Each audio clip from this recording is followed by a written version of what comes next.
Hey, hey, hey. Oh, hey, hey, hey. It is Golden Spaces. I had to switch it up how I started. It's Golden Spaces.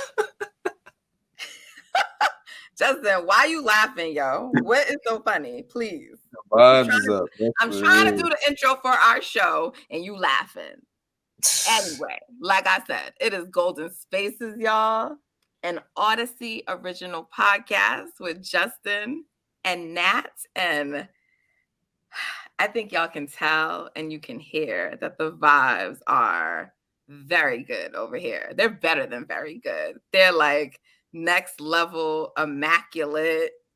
I don't know, some crazy, just high level great vibes. Spectacular. Was Draymond thing absolutely? Draymond thing used to be absolutely amazing. Now it's absolutely beautiful. He says that all the time now. The vibes are absolutely beautiful right now. Oh my gosh. Absolutely beautiful. I mean, you know what I did tonight while I was watching the game, Justin? I would switch to the Heat game because they were playing the Bucks. Mm-hmm. Whenever the Warriors start to piss me off at any point during the game, I would just switch and start watching the other game for like a little bit, and then I would come back. I mean, I kept looking like at the score and like watching like on my phone, but it's just I would just switch it from being the main game on my TV because they had points tonight where they were like getting on my nerves. Mm-hmm. But overall, I'm feeling good. The Dubs won. We're up 3-2. This is where we said it would be and needed to be. And now our guys got one more game. They got to win one more game to advance to the second round. After starting off going down 2-0, whichever way you want to say it, after the season that they had, just getting Andrew Wiggins back before, who has looked amazing in this series, all things considered. GP2 coming back hella late. You know what I'm saying? Like Draymond Green suspended and getting ejected. I mean, what haven't we had in this series, Justin, this year? Like, what hardship has this team not faced? And they are still standing up 3-2 against a very young and very good Kings team with a chance to win at home and close out this series on Friday night. Shout out to the Dubs, man. Shout out to the Dubs. They keep doing it. They just have it. Like there's no other way to describe it. They just whatever it is, they just got it. Like they have won so many games and series. Well, not series, but they've won so many games they shouldn't win. Or like they're just it can go either way and they just come out on top somehow. It's crazy. What a blessing to be a fan of this team. It really is. You know, I know like people like to say like, oh, Warriors fans are bandwagons, they're this, they're that. And, you know, I don't ever pretend to be a lifelong Warriors fan. I have definitely been with the Dubs since the 2012-2013 season. You know, because Steph was like one of my favorite players and I just used to watch him. And then I just like sort of like kept watching the team. And it would be like, oh, Clay, oh, Dre. And I just like them. So then I just started to watch all their games and I started to go to their games. And then it was just like, all right, I'm with this team.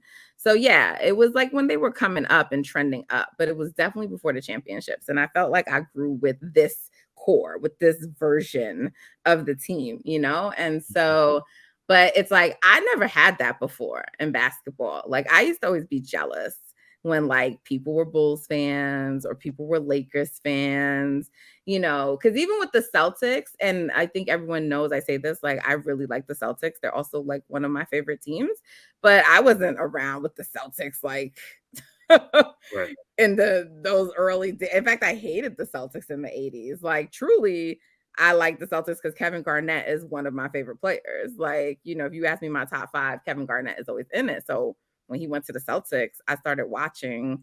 And then he's done some like shady things in his personal life. So I can't mess with him anymore. But I used to be a huge Rondo fan.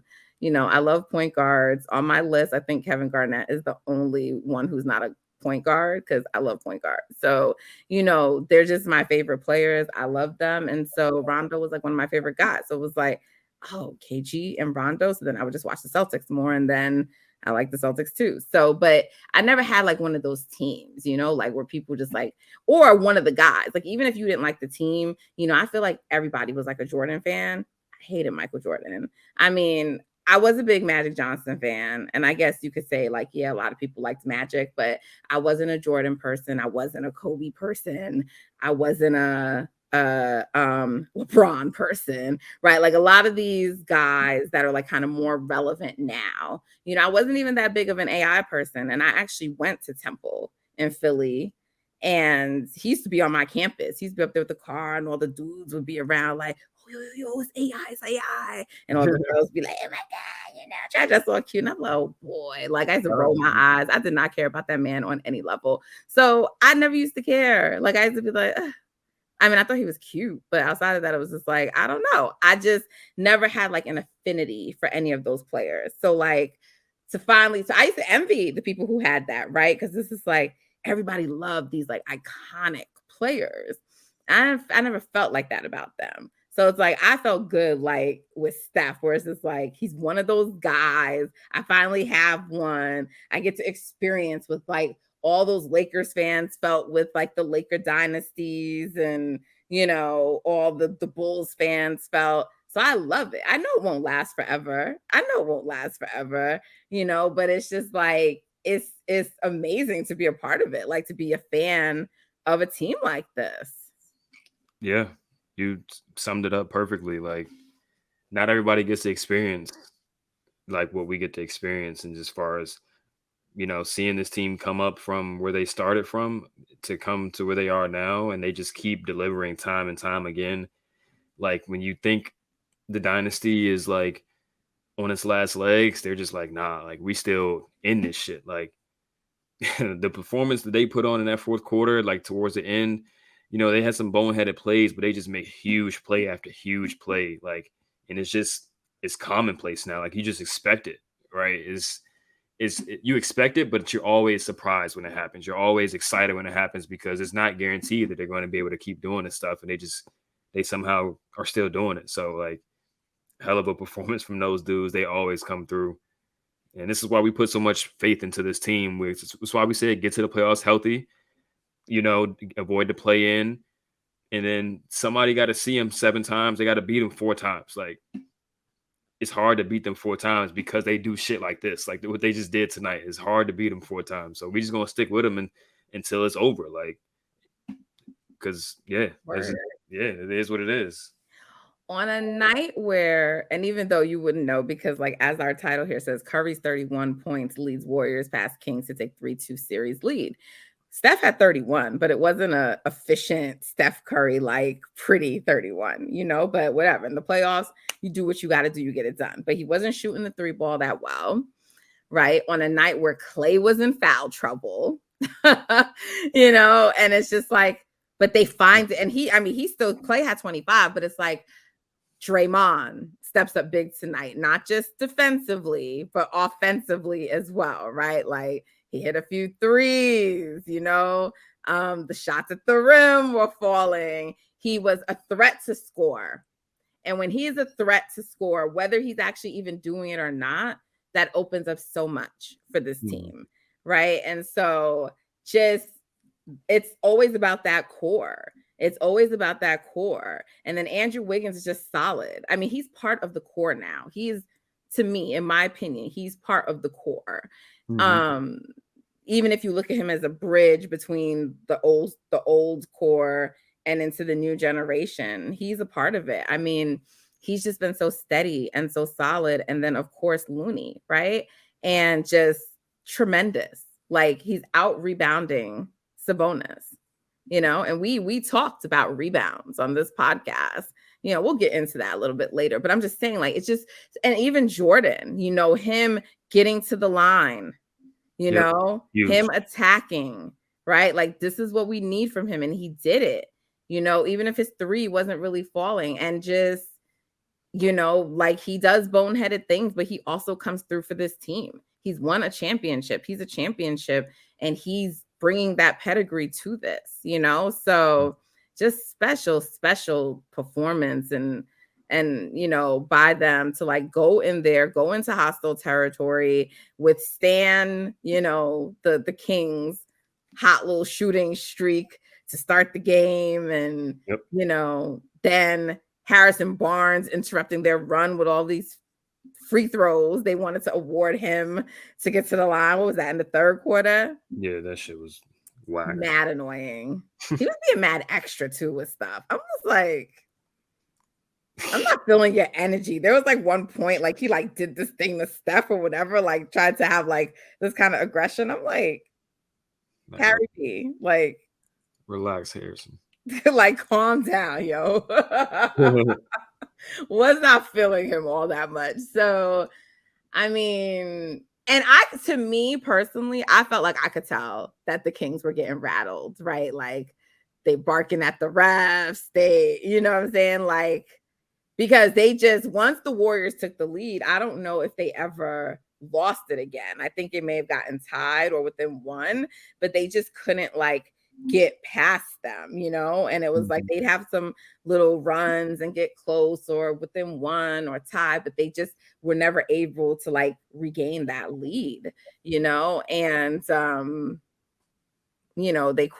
Warriors quieted that building. They took that game. And I'm gonna be really interested to hear what the Kings are saying in their post game, but I know they feel all kinds of shook. Like they're not gonna say it, but Yeah, I mean they looked like it in the fourth quarter. To be honest, like Monk was the only one that looked like he really, was in control of himself. Everybody else was just kind of flustered. We saw De'Aaron Fox making uncharacteristic mistakes. He had 6 turnovers tonight. Sabonis was really a non-factor for majority of the game, even though he had a decent stat line. They were just letting him do those type of things. You know what I mean? Like he was getting open shots all game, but he wasn't really in the mix making shit happen for real. Yeah. And everybody else just seemed like a little bit off and shook other than Monk. And then it showed up in the plus minus. He was the only positive player on their team. And this is what I say about like, when Chris, our boy from Hoop Spaces, is all this, people aren't scared of the Warriors. They're not scared when they up. when it's early in the series and they got their crowd. Right. When it's tight and now you facing elimination or going down 3-2. Let's see how you are then in those moments. Right. When it's 2-2. Back against the wall, must-win game, really on either side. We know who's gonna come out on top of that. Like I said, this team this core continues to deliver like in those situations. Until they don't do it, we're gonna always believe in them. And this is why. Like they just showed us. This is why. From the time I heard that video with Herder talking about we need to win a game. Well, now y'all do need to win a game in their building, but we need to win a game. And, I just said, oh, yeah, they're already nervous. They're already nervous. And people, corny people on Twitter try to come at me like, oh, my God, there's nothing crazy like that. He wants to win a game. You want him to like go down. You missing the point. That's not the point. Is the way he talking. And then they were saying on the broadcast that like Mike Brown was saying like he could see some of the guys were down about losing that game, which understandably you're upset about losing the game, but it's different. It's different, because I mean like when the Warriors were down 2-0, it's not ideal, but they were like, it's a new challenge for us. Right. Something we've never done before. Check off the box. Never started a series 0-2. Well, they got an opportunity to run the table after going 0-2 and just having a fresh slate at that point, right? Clean slate. Yeah. 0-0 next round. If they can close it out, hopefully they close it out in game 6. And yeah, new life again. And the Warriors continue their streak of winning at least one away game, one road game in every playoff series that they've played in. Unbelievable. Tremendous. Right. Tremendous. Crazy. Absolutely insane. Like, the Bucks just lost? Did they win in Miami this series? They won one game in No, Milwaukee. that was in Milwaukee. It was the game without Giannis too. That's what I'm Crazy. saying. So they've had Giannis back for a couple of games. We're gonna talk about the Bucks later, but they had Giannis back in game 4, and then they went to game 5. No, they had so the first 2 games were in Milwaukee, right? So they lost game 1, won game 2, then they went to Miami, lost both of those games. Right. Giannis came back in the 4th game. Okay. Yep. So they were down 3-1. So he started game 1, got hurt in game 1, then didn't play the rest of game 1, didn't play game 2, then game 3, came back game 4. They should have tied it up then. They went down 3-1. Then they had a game on their court tonight, had a big ass lead, went into overtime, and still blew it. Crazy. And people always try to point to, the Warriors are lucky, and they always get a break when they run into adversity and stuff. Like, ain't the Heat missing Harrow, and like they're an 8th seed. They got a bunch of just went down. Depot just went down, and the Bucks just got spanked. Like, what the Warriors are doing, you still got to go out there and beat teams. Like, you still got to go out there and win. And they consistently, whether they get thrown a bone, quote unquote, or not, they deliver. Like, so I'm not trying to hear anything about how good the Warriors have it. When we routinely see shit like this, where the Bucks 1 seed, we don't see this all the time, but a 1 seed losing to an 8, right? Like, if Steph ever did that, the Suns out there barely able to beat the Clippers without their 2 top stars. Exactly. Barely able to get past them. Like, come on now. Like, this, we can't take what these guys are doing for granted. No. Right. And I guarantee you, if they run the table and win another championship, the start of next season is going to be a bunch of Giannis is the best player in the world. KD is the best player in the world. It's going to be a lot of that. When we just watching, like, over time after time after time again, these guys deliver. Steph delivers. Like, and that's why Klay was mad about not being on top 75. Exactly. Because you know what? Let me like put some respect on Klay's name, because I don't want to say guilty, because it would suggest that I don't know how great Klay is, but I've tried to, because you know how people try to play up Steph's help when it's time to say like what he's done, but then when it comes time to give his teammates accolades, they don't put them top 75. They're not as good, right?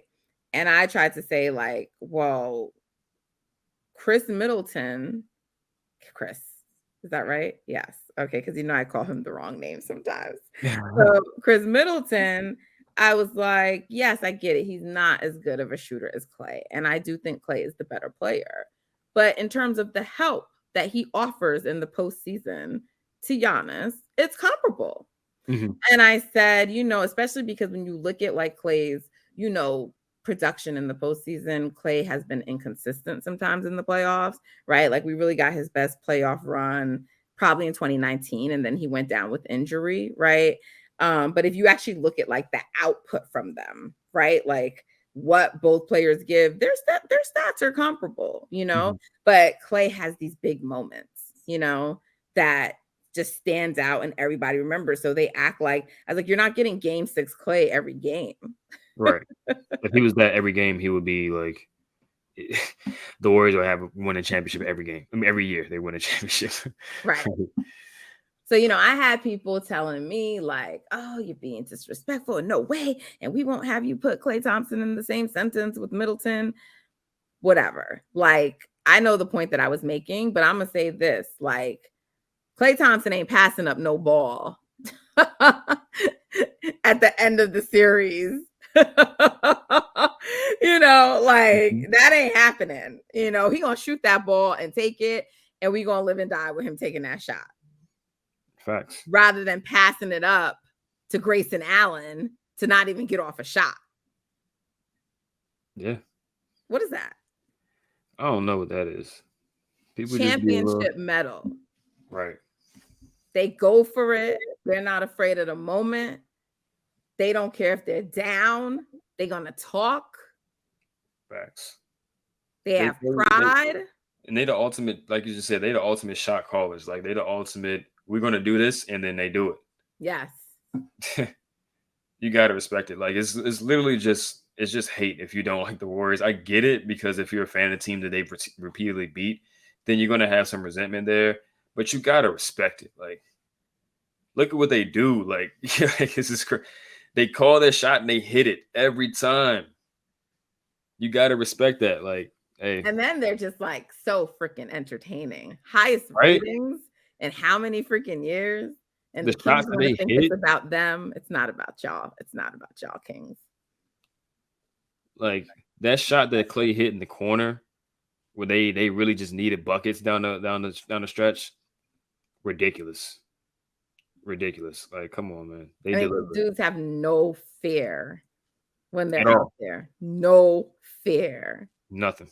And I mean, I'd be like in my room, like, oh my God, my heart is like beating fast. I was like, how do they do this? How do they go out there and perform under this kind of pressure? It's incredible. They just cut different, cut from a different cloth. They really are. And Clay and Steph, the Splash Bros, having fathers from past eras who are NBA players, I just think does so much for them because they just understand this and get this in a way that their peers, some of their peers can't, and that we don't either. Mm-hmm. And I think them not being super highly touted recruits or like prospects out of high school and even well out of college, they were both lottery picks, but they probably should have went higher in their drafts. You know what I mean? That chip, the ultimate chip that's on their shoulder is going to stay there. You know, because they still get slighted to this day. For sure. I mean, like, really, how many backcourts can you actually argue in NBA history are better than them? Zero. None. Just leave it at that. Leave it at that. Leave it at that. There's no other backcourt. Like I can't think of one. I can't think of one. Like, yeah. And you know, the last thing I'll say is, you know, obviously we still have a long road to go to try to get to number 5, but there was some news that came down about the Warriors wanting to retain Draymond Green's services going forward. And then also there was like another piece that dropped talking about, I guess, a time where he basically was allowed and permitted to yell Jordan Poole again. You may see that one. Oh no. At some point, like he went at Jordan, I guess, about like something he was doing, not doing, or whatever. And Jordan like took it and like he had Steph's blessing. And I guess, you know, he's been given the reins to be Draymond again. But whatever. But you know, what was interesting to me about that article, the one about that they want to like continue with him, because I mean, I just feel like that gives you an insight into like, of course, where they're going for the future. But I also feel like that's probably a signaling of, in my opinion, that they're going to maybe like approach how they support this team in terms of the players around them a little differently, you know, because that they're putting that out there, because you're not going to be able to do another season of the core with what you had this year. And granted, like Moody will be another year older and he showed promise, and JK will be another year older. That's true. And we have Gary now. I don't know what's going to happen with you know, Dante, but I'm just saying, like, I think if they do this and they pull it off after everything it took to get here, like I just cannot imagine, you know, the front office being like, okay, let's now not try to do anything to like really support and help you guys. So I don't know, but I do, excuse me, feel like that kind of coming out now is like a signaling too of like where they're headed for the future. Yeah, I agree. I mean, But if you're once trying they to retain Dre, I'm sorry, if you're trying to retain Dre and go in on him, then you're not leaning all the way into the youth movement either. right. I mean, once they traded James, I think that was a clear indication that they're trying to move into a direction that better supports the main guys, and that's what they should do, because the main guys are going to do stuff like they did tonight when it matters most. And I like mean, you what, we said, got another 2-3 years out of them, you think? oh yeah, I think so. I mean, because you do have the guys that are in that secondary and tertiary timeline that can kind of better support them. We see Wiggins is still getting better, right? I don't think he's at his absolute peak yet, right? Maybe that comes next year or the year after that. Jordan is still getting better. Um, Looney is this is as healthy as he's been in his career. Like he's playing 30 plus minutes in playoff games and he's getting close to his peak if he's not already there. So and obviously Steph is not slowing down yet. So I think they got another 2-3 years in them for sure at a high level. And like you said, Moody and Kaminga are going to be years older. They should like it will be an absolute failure if they aren't contributing next season in a major way, like pushing 15 to 20 minutes consistently a game and playing in the playoffs. Like at that point, you got 3 years of development. You better be able to get some playoff Word. contributions out of them. And then you just fill in the other pieces based on skill set. Like they need some front court shooting, they need some front court finishing, and if Dante's gone, you're gonna need another ball handler in there somewhere.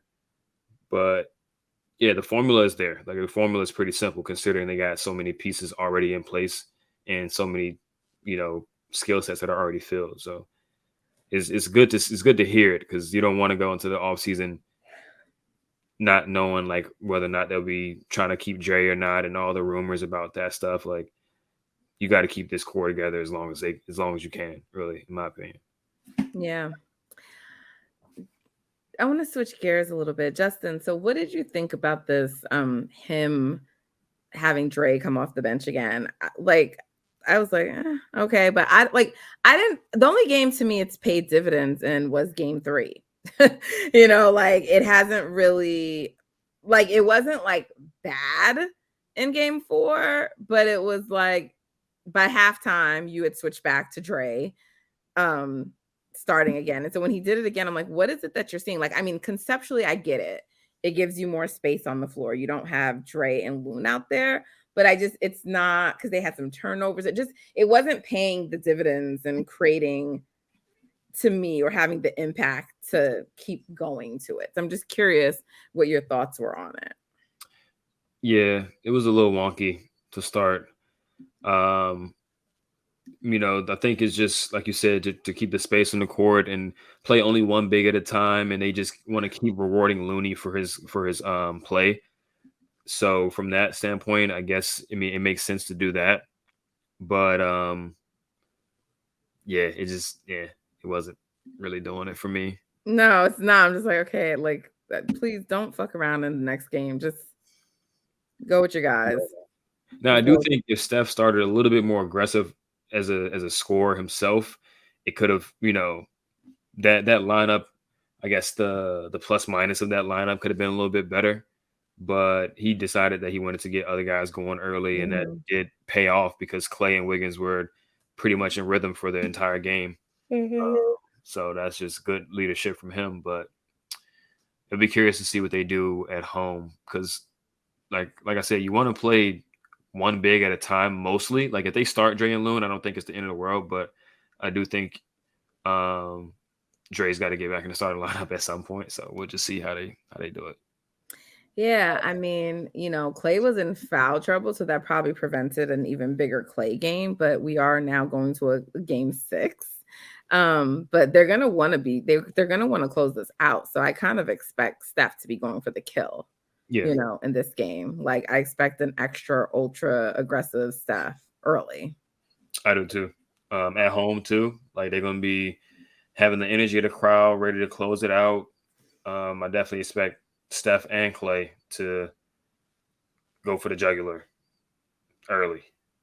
Um, so I mean, I wouldn't be surprised if they started their normal starters with Dre back and Jordan on the bench, and just try to put their foot down early, establish a major defensive identity because that is their best defensive lineup, and put them away. Night night. So sorry, excuse me. I mean, we touched on a number of the guys already, but I didn't know. I mean, Moody even got some minutes in this, and I thought he was solid, like in the short stint that he played. But I mean, Yeah, I mean, there's so many things you could say about so many players in this game, and we touched on it from Loon with the rebounds, Clay just sort of like being hot for the time he was in the game, even though he was in foul trouble. Like his shot was just on, and he made some like big shots and Hmm. spurred some runs and key moments, made timely shots. Like he was just great for them. Andrew Wiggins, solid game. He was hustling too. He was diving on the floor. He was blocking shots. He was just making his presence felt on Hmm. both ends of the court. GP2 was instant impact, as he always is. I don't know why Kerr was like waiting to go to him. Like, love Dante. This isn't a Dante series though. So like GP2 instant impact, right? Dre, like being a threat to score in this game, but also obviously his defensive prowess. Steph is Steph. He needed to be on the court. He made the clutch shots when we needed.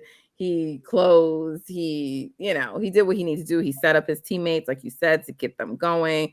He made sure he did what he had to do, even if his three ball wasn't falling. I mean, they just so many contributors tonight Hmm. to this game.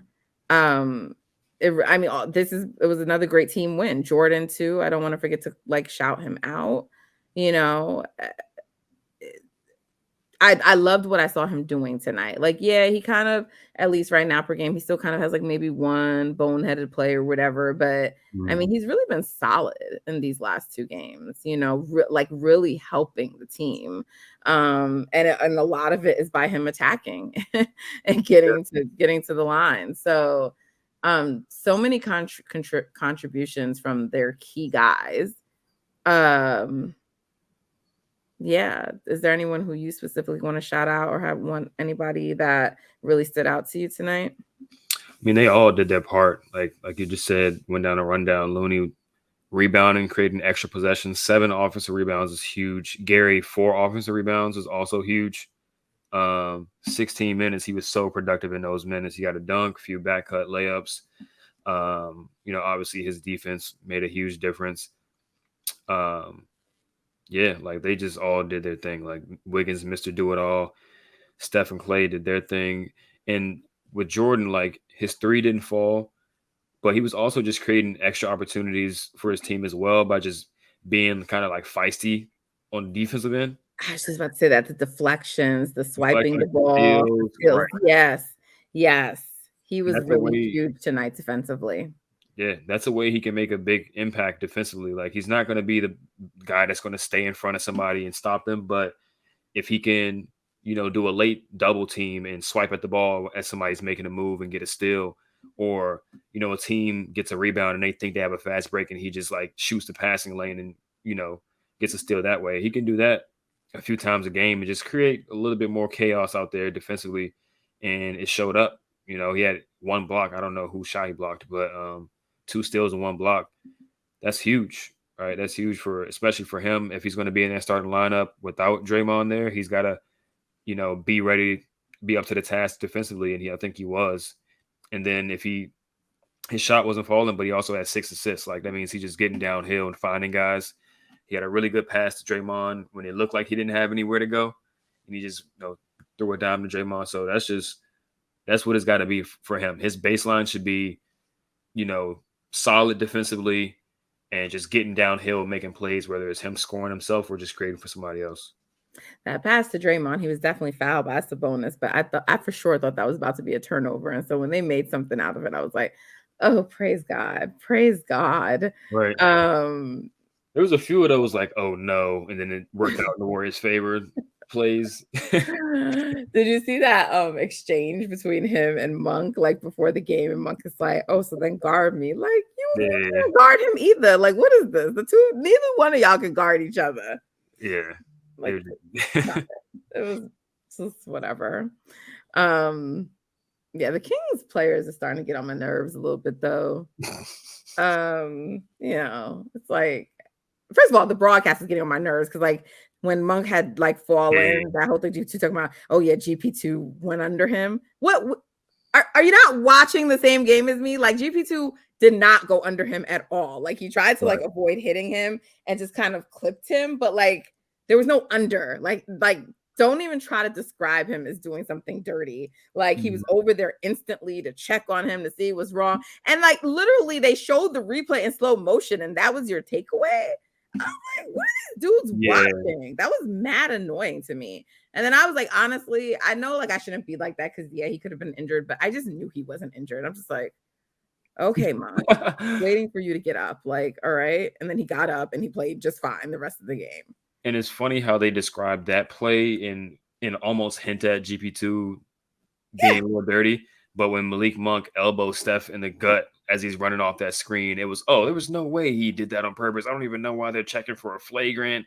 yeah, And players just act like they're hurt just to get a flagrant review. Steph's clearly fucked up in the stomach. Like, yeah, it's like, all right, Stan, like, this is why nobody likes to hear what you got to say. Like, exactly. so, I was like, oh my goodness. It's like, okay, all right. And Sabonis every moment, like, what did I do? You he's didn't do so nothing. ass. That's the problem. You didn't do nothing. You didn't do nothing. You ram yourself into people. You throw away the ball. You got no post moves. You did nothing. That's what it is. You did nothing. Yeah, he's ass. I can't say. I can't believe some of y'all wanted him on our team. Ugh, gross. Yeah, that was always crazy to me. That was always crazy to me. People were talking about Sabonis to Golden State. We good. We are good. So, Justin, some things happened around the league. Some things happened, Justin. Okay. I don't know. Just some fraudulent teams went down. Some fraudulent teams advanced. And I mean, we just need to kind of keep our eye on the radar. So the Timberwolves, I knew they were going to lose that series. They pushed it to 5 and avoided the sweep. Something Kevin Durant wasn't able to do on the Brooklyn Nets when he played the Celtics, but and the Hawks were also able to avoid the sweep, you know. So all these teams versus the Celtics, the team that like Kevin Durant and Kyrie couldn't avoid the sweep against, but the Atlanta Hawks did it, you know. Right. So A better version. The I Hawks guess right with Malcolm Brogdon, a better version. Yeah. So but Kevin Durant and Devin Booker get by. Get by. They outlast the Clippers in a series where the Clippers, after game 2, were missing its best 2 players in Kawhi Leonard and Paul George. And they struck, like the Clippers were in those games basically till the end in almost all the games. So the Suns came out of that and they will be facing the Nuggets, who, by the way, struggle with the Wolves for those last couple of games. Like if the Wolves were just a smarter team, they would, or even if they had all their players. Yeah. So, anyways, you know, Jokic and his free throws. But anyway, so those 2 teams are gonna see each other. They're gonna go. That series starts Saturday. Justin, I don't know who's gonna win that series. I go back and forth about it. Like some days I'm like Suns, some days I'm like Nuggets. Like neither team is great defensively. Who's the best player in that series? Is it KD or is it Jokic? I'm gonna go KD. You're gonna go KD. Okay. I'm gonna go KD just because the ball handler. I'm gonna give the ball handler the nod in the playoff series, and I do think defensively he'll be able to make more of an positive impact than Jokic will. They're just gonna put Jokic in the pick and roll, and Book is gonna light him on fire most likely. So I'm gonna lean KD. Yeah. Yeah, lean KD. Okay, but they're relatively tier wise in the same tier. Yeah, I could see it going either way. Yeah. Right. And so I'm going to say in terms of the second best player, that's clearly Book advantage over Murray. Oh. You're Yeah, not it is. sure. I see the face you're making. You don't agree with It is, that? but Jamal Murray, the best version of Jamal Murray is very close to. Yes, but that's like Jimmy Butler. You're not going to get that all the games in the series. You never know with Jamal Murray though. Nah, you're not getting Bubble Jamal every night. That isn't happening. It didn't even happen in the last series he just played. Yeah. You're going to get a couple of games like that, though. And yes, that version can match Booker. I would say, though, the difference with this Booker is you're finding a much more efficient Booker because he's having much more space to operate with KD next to him. Mm-hmm. So, like, you would before have these high scoring games for Booker, but they were much less efficient than they are right now. So we'll see if that continues because Denver is not some defensive juggernaut. But then after that, both of these teams, the rest of the players after that and like their benches and just like, I just don't know who's going to win this series. I think it's going 6 or 7 games. Mm-hmm. Denver has home court advantage and the altitude. The Suns have the slightly better 2 players. I don't know. I don't know who wins this series. Yeah, but before the playoffs start, I did say Denver in 7. I think I'm gonna keep that prediction for those reasons you just listed, right? Home court advantage and the altitude. I do think they have a deeper team, even though their team isn't like super deep. They just got more guys that can affect the game off their bench. But Jokic's defensive coverage is like his pick and roll defense is pretty problematic, especially against a team like the Suns, who, Book and KD are mid range guys, right? CB3 is a mid range guy, and he's a guy who can run a lot of pick and rolls and just kind of put you in trouble. So that can be problematic. But we just got to see. It's going to be a lot of offense. So I'm looking way, way ahead. So I don't want to spend a lot of time here, but out of those 2 teams, one of them is going to advance to the Western Conference Finals. So assuming that the Warriors can also get back to the Western Conference Finals, which one of those 2 teams would you want to see? Phoenix. Okay. I mean, I want to see Phoenix because I don't like them. Right. But I also want to see the Nuggets just because. But I mean, if the Nuggets don't advance anyway, then we kind of put to bed the whole Jokic best player talk and blah blah blah blah, blah all that bullshit anyway. So it's like I kind of want to do,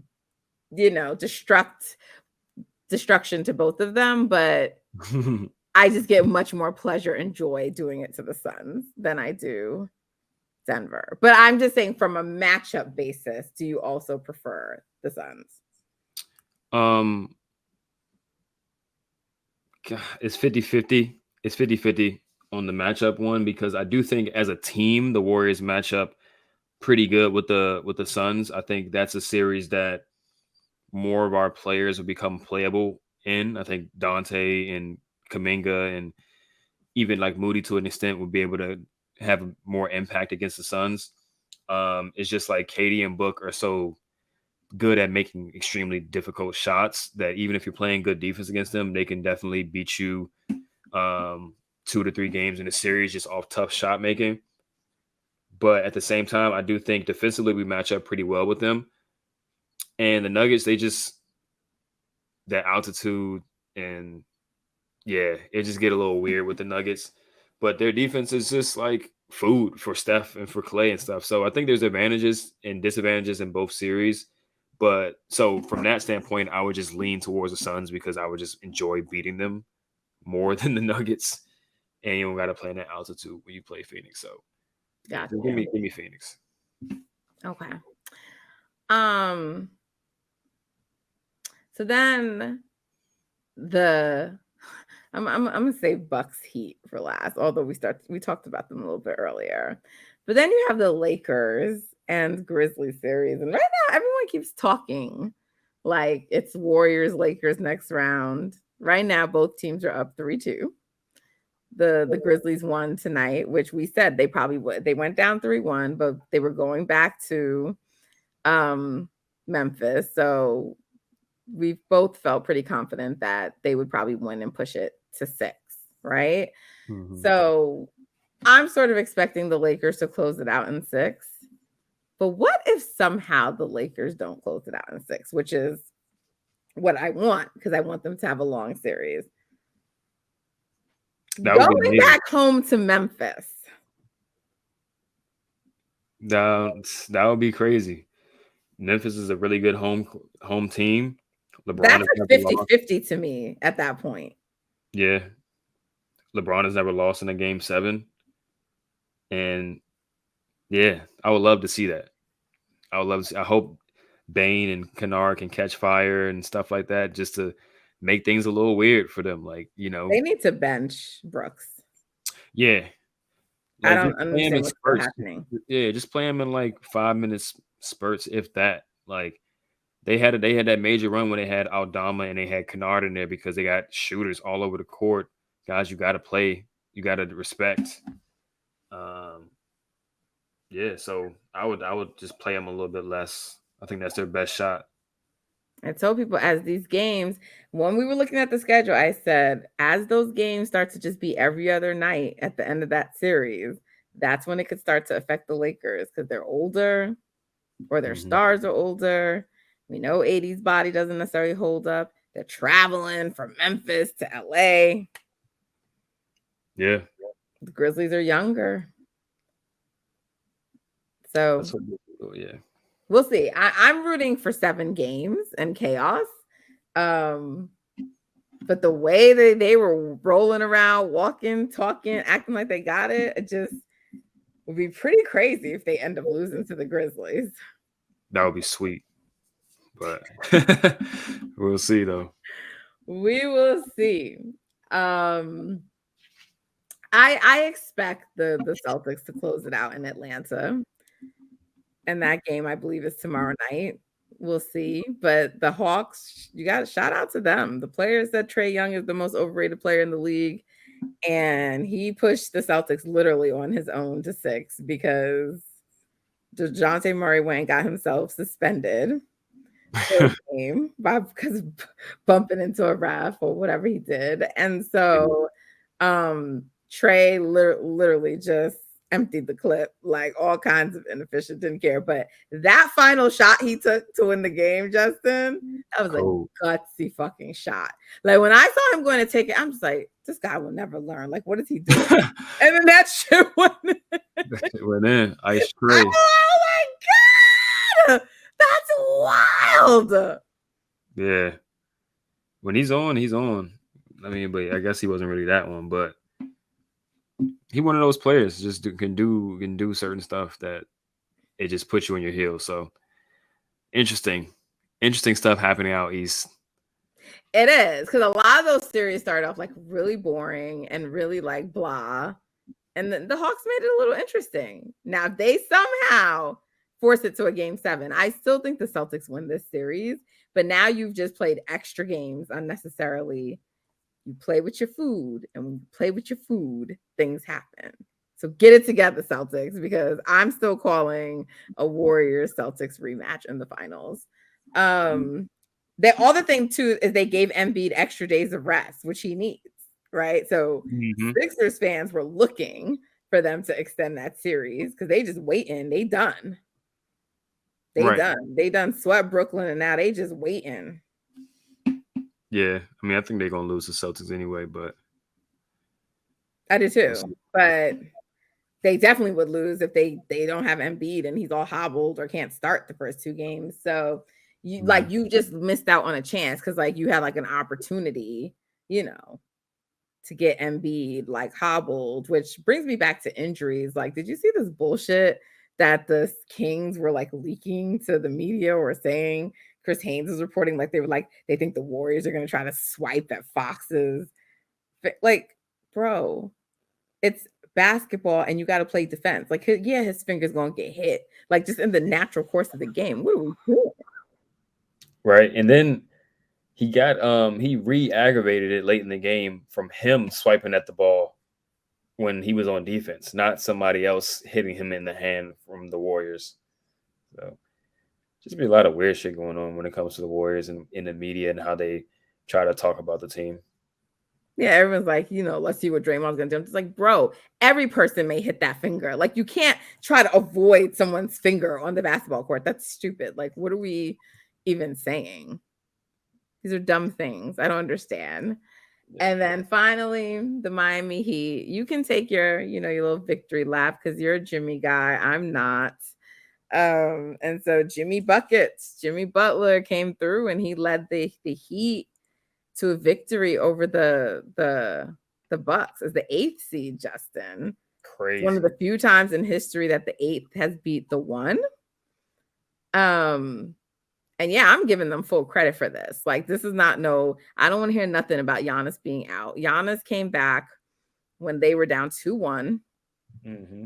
And you could have and he's had the numbers in each game, and y'all could have tied up the series with it coming back home. You lose it, but then now you go on your home court and you lose again, and y'all don't even get a final shot off. Nah, you're a part of that L, homie. In a major way. Get sent to overtime like that, then losing overtime at home. Nasty. Just Nasty. y'all were like the favorites. Right? Now, how nasty would it have been if y'all would have given him an MVP? See, this is what. By the way, Embiid gonna catch that slander too because they ain't making it past the second round. But it's his first one. But he can't get no more until he gets out of the second round.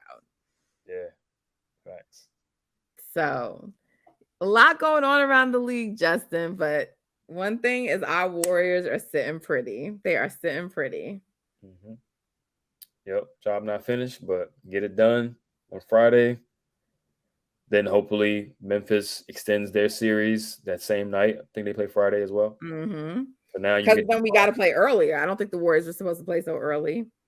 Yeah, it would be perfect if the same thing that happened today would happen again on Friday, right? Warriors win and the Grizzlies win, and then from there it's whoever wins. But because you buy the Warriors to a little extra time too. Right, buy them some extra time, put a little bit more mileage on either one of those teams' legs that you would have to see in the second round, and now we're really cooking. Because I think if the Warriors and Lakers win Friday, they'd have to play Sunday, I think, right? That would be nasty, but yeah, I think so. I think the game 7s would be scheduled for Sunday. So I think if it's not the game 7s, it would be game 1s, but I could be wrong. So yeah, really, really will be rooting for the Grizzlies. Yes. On Friday. Yeah, we need T-Rex arms to come through. We need the shooter, John Morant. What do they call him now? John Hardy. I don't know. Yeah, we need him to come through. I need Jaren to come through. Yeah, he's been not impacting anything. Mid. He's just mid. For real. Like I've been saying, yeah, right. Player of the year. Yeah, I've been saying it all season. He's not a real all-star. He started the They trying to say he's like Wiggins. Like, no, he's not like Wiggins. Everybody want to be Wiggs. Like, damn. Not even got a Steph or Clay or Draymond for y'all to have a Wiggins. The fuck? Yeah, give me Wiggins over that guy. Give me Wiggins over that guy, please. Justin, it feels good to be validated. We've been saying this all year. We've been preaching. They've been calling us delusional, especially me, because you know how they try to come for me. But what are they talking about? This girl's delusional. Da-da-da-da-da. Well, Justin, I would say right now, we looking pretty damn smart. Pretty damn smart. Better than the Warriors, and more times than not, you're gonna come out on the winning side. For sure. So it's been fun. Warriors on Friday. Appreciate y'all continuing to tune in. If Friday gets done, we get it done. I don't even know what to tell y'all what it's gonna be like on here on Friday. I don't even know what to tell y'all what it's gonna be like, but it's gonna be crazy. So let's root for that W. Let's hope we get it. Being that game's a little bit earlier, Justin, we might need to take a little time before we record because I need to be able to, like, you know, respond on the TL and terrorize people and send out my video because I said in our playoff preview that Kevon Looney would average more boards than Sabonis. And he's doing it. He's doing it, lone dog. Because I was told the other day that I don't know nothing about hoops and no one should be paying me and I should be disqualified from talking about it. And on and on. So, how you like me now? I don't know hoops. Fuck y'all. Anyway. But the job isn't done yet. So, last year, Justin, when we said a lot of things and they said we were crazy and we ain't know, and when we won, I didn't do the petty tour and call out people. I didn't do it. I just enjoyed the victory. It just felt so good to be back. But this year, Justin, this year I'm prepared to be petty. I'm prepared. So anyway, guys, thanks for tuning in with us. It was Immaculate Vibes. What's the number, Justin? Give us the number. We almost done. We almost closed it out. So we had a 9.8. 9.8. Okay, we got to close it out to be 10. Got to close it out to be 10. And then, like, the very next day, we backed down to 5. Nah, come on, not 5. We backed down to 5. I was going to say 0, but we can't be 0. No, baseline is like 8, Justin. Like, we making the second round going in. We can't be back to no 5. I don't even know when we normally are 5. That was like regular season stuff. Come on. All right, 7.5. I'm gonna work on him, y'all. But all right, we want to win Friday so we could get to 10. But the vibes is 9.8. We feeling good. We sitting where we need to be. Let's go home, bring it to Chase, and get the job done. Get the job done. Thank y'all so much for tuning in with us. We appreciate you. Follow us on Twitter and Instagram at Golden Spaces Pod. Download the podcast. It's available wherever you get podcasts, Apple, Spotify. While you're there, leave us a review. Give us a 5-star rating. Tell your friends, share, and continue to support. And send us questions if you have any so we can answer for our mailbags. Yeah, I'm just honestly, both of us, we're so appreciative of the support. We're so excited. Oh my goodness. How many wins do they have right now, Justin? 3. So we need, what's my math? 16, 15, 14, 15, 13 more? 13 more wins. There you go. 13 more wins. Countdown. All right, y'all. Until next time, take care.